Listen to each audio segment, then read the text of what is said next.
de Radio One et à l'occasion de la journée mondiale de la radio, c'est Jean-Luc Moutoussamy. Il a été le premier rédacteur en chef de Radio One. Aujourd'hui, il travaille pour la Fondation Hirondelle dans une radio basée en République centrafricaine, la radio Nkedeluka, qui veut dire l'oiseau de la chance en Songo, la langue de la RCA. Et il répondra à vos questions, Jean-Luc Émile. Oui, Kinsey, bonjour. Jean-Luc Moutoussamy, bonjour. Bonjour Jean-Luc. Nous célébrons la journée de la radio aujourd'hui, décrétée par les Nations Unies. Une journée qui prend tout son sens dans un pays miné par la crise, une violence qui ne s'arrête pas. La radio, c'est le lien, c'est le relais donc avec la population. Oui, ça ne s'arrête pas et je pense que la radio a une mission essentielle puisque c'est en fait finalement le lien social, probablement le seul lien qui permet à la population de savoir ce qui se passe dans le pays. Ça prend, je dirais, encore plus de sens ici en République centrafricaine sur une population de 4 millions d'habitants. 70% des personnes ne savent pas lire, donc n'ont pas accès aux journaux. La télé, n'en parlons pas, puisqu'il faudrait qu'il y ait au moins l'électricité. La radio reste et restera, je pense, pour un certain temps, le média le plus accessible. Et il se trouve que Radio Nkedeluka, donc la radio que je gère, est considérée aujourd'hui en RCA comme la radio nationale, puisque la radio d'État ne peut plus fonctionner normalement en cette période de crise. Elle est reconnue pour la mission qu'elle s'est fixée, malgré les pressions de toutes sortes, c'est-à-dire être un vecteur de paix, de dialogue et de réconciliation, et c'est essentiel aujourd'hui.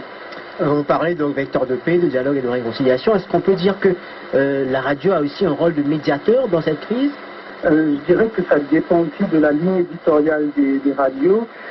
Pour Radio Nkedeluka, nous avons pris le parti, je dirais, de la neutralité. Elle donne la parole et permet le dialogue entre opposants, personnes qui se sont impliquées aussi dans le conflit. Et pour avoir ce rôle, il faut que la radio soit crédible et cette radio a réussi à construire sa crédibilité qui reste quand même très fragile. Par exemple, au Soudan du Sud, nous avons fait rencontrer il n'y a pas si longtemps, il y a quelques semaines, des Dinka et des Nuer, deux tribus qui s'affrontent. À Radio Nkedeluka, il y a quelques minutes, nous avons enregistré une émission où chrétiens et musulmans se parlent à l'antenne et c'est aujourd'hui vraiment exceptionnel.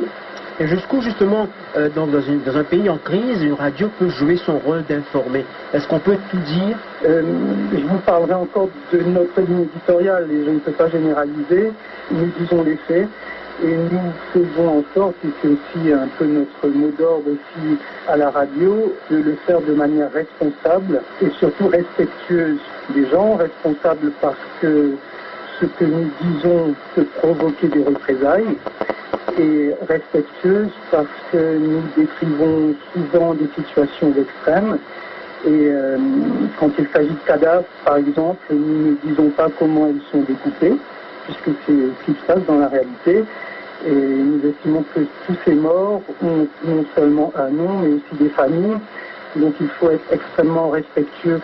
Alors vous êtes un homme de radio. Aujourd'hui, la radio, peu importe où on se trouve, sur le continent africain ou ailleurs, elle prend beaucoup plus de place aujourd'hui, vous pensez, même s'il y a l'Internet, même s'il y a les réseaux sociaux? Étonnamment, je pense que ça dépend encore où on se place. Si on est en Europe, c'est vrai que les Européens ou dans d'autres sociétés, je dirais peut-être aussi à Maurice, de plus en plus, la consommation, je dirais, d'informations a beaucoup changé durant les 10 dernières années avec une autre manière de regarder l'actualité par l'Internet ou avec son smartphone.